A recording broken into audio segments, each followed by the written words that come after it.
Bolehkah berbuka sebelum azan? Baik. Dia kata nak makan nasi sebelum sembahyang maghrib bulan puasa. Boleh ya?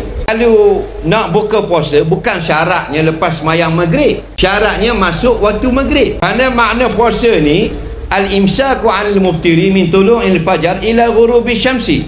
Maknanya kita menahan diri dari benda yang membatalkan puasa dari subuh sampai maghrib. Jadi bila sudah masuk waktu maghrib, bolehlah makan walaupun belum azan, walaupun belum sembahyang maghrib. Tak azan lagi pun boleh makan. Syarat masuk waktu maghrib. Azan bukan masuk waktu maghrib. Azan ni nak bagi tahu waktu maghrib sudah masuk. Masuk waktu dengan matahari. Faham lagi? Masuk waktu matahari. Pasal puasa kalau sembahyang matahari, kalau puasa matahari. Nampak? Cuma nak mula puasa itu dengan bulan.